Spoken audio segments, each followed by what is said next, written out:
Inside Hollywood Smoke, I'm Steve Kim, joined by Mike Baca and Doug Fischer for another edition of 10 Count. And boys, we have a new heavyweight force on our hands. Anthony Joshua, on the night of May 7th in the UK, blew out Charles Martin. He becomes the IBF heavyweight champion of the world, and he has less than 20 fights. How real is he, Mike? He's still a prospect who happens to have a belt. I think we'll find out. I don't know if after this fight with Dominic Breazeale we're gonna find out if he's real, because quite frankly I don't think Breazeale is any that good. But I like his his level of superstardom is unlike anything I think we'll ever see. He's a prototypical heavyweight. Yeah. 6'6", not an ounce of fat on him. Chiseled. Ugh. Good-looking guy, speaks very well. He's very realistic when he's talking about his career. Right. I mean, they have a huge star in his There's hands. a lot to like about him. Yeah. And he's already a pay-per-view force in the UK. He won't be a pay-per-view force in the United States for quite some time, but thanks to his deal with Showtime, American fans will get to know this guy a little bit. And I kind of like this Showtime deal, as long as it doesn't last so long to where when he's ready to step up and fight the elite fighters of the heavyweight division, his network affiliation is going to be a problem. If he's fighting Dominic Breazeale and Gerald Washington, Chris Arreola. They all have one thing in common. What's that, Doug? They all Al have, Heyman. They're all advised by Al Heyman. And you know what? I'm okay with that right now, because I think you said it right, Michael. He is a prospect who happens to have a major world title. He's very promising. He was an Olympic medalist. He's got a good fundamentals, a sound foundation, but he needs pro seasoning. He needs to go rounds, this guy. This guy's never fought the 10-round distance. Yeah. He's a champion. Well, Doug, that's in quotes, the question. And he's never fought 10, let alone 12. And I want him to charm American fans. I want him to have a fan base here in the United States before we really start talking about Joshua versus the winner of Tyson Fury, Vladimir Klitschko, or Joshua versus Deontay Wilder, or Joshua versus a legitimate top 5 contender. Because honestly, I mean, he's a top 10 contender in this era, not in any other era. There's one thing that Eddie Hearn knows how to do, is to not rush things. Yeah, that's true. He knows how to make wine, or he'll not make wine before it's time. That old wine commercial. So here's what's going to happen, in my opinion. They're going to blow out all the Al Heyman cannon fodder that we just listed. Yep. I think as long as they do it in quick succession, I'm cool with that. And the big fight that they're going to have in the UK, David Haye. I think that's going to be a huge test, because David Haye can bang and he's fast. He's savvy and he's athletic. We don't know about Anthony Joshua's durability over the long run.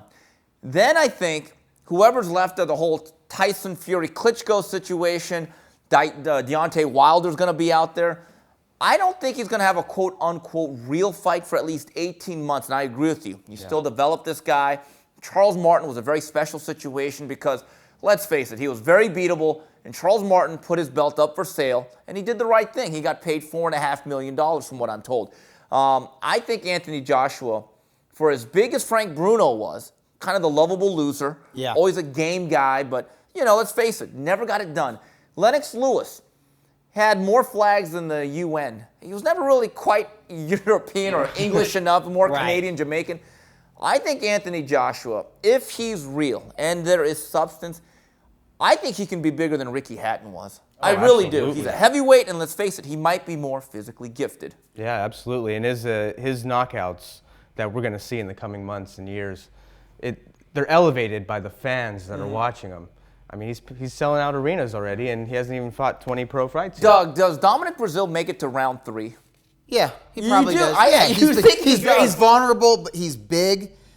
He doesn't have George Chuvalo's chin.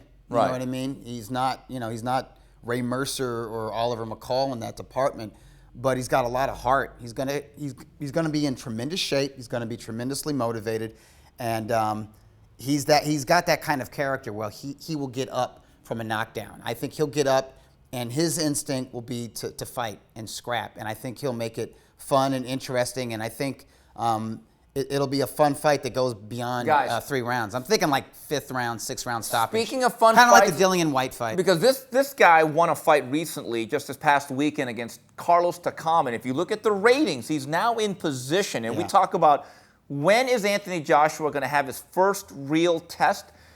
I'm telling you, Joseph Parker, I don't know if he has enough size, but this guy is tough and he's got moxie. I'd love to see that fight within 6 to 9 months. Absolutely, that'd be a great fight for both guys. And figure out a little bit about both of them.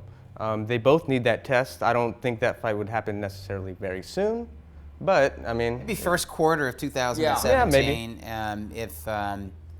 If Parker's trainer manager, I'm forgetting the guy's name. Kevin Berry. Kevin Berry, yeah. If he feels that his fighter still needs some seasoning, I think he'll hold it back, even if they become the #1 contender, the mandatory challenger for that IBF title. I think they'll hold it back, but I think it does happen sometime in 2017, and I think that'll be obviously a huge fight in New Zealand, Australia area, obviously in the UK, but I think it's the first matchup that hardcore U.S. fans will be really heated about. That involves Anthony Joshua. All right, well, that's... one last thing. Anthony Joshua versus Tyson Fury. Does it sell out Wembley Stadium? Yes. Yes. Easily. Yeah. Biggest heavyweight fight they've ever had. Quickly. And if Fury, again, Yeah. if Carl Froch, George Groves, which was a battle of super middleweights, and let's face it, George Groves was just a very talented young contender prospect. We're talking about Fury, who's the linear champion. Yes. And we're talking about Joshua, who's not only a belt holder, but an Olympic gold medalist. Yeah. Yes, that'll sell out Wembley. So anyway, on behalf of Doug Fischer and Michael Baca, this is Steve Kim. To the next edition of the 10 Count. Goodbye, everybody.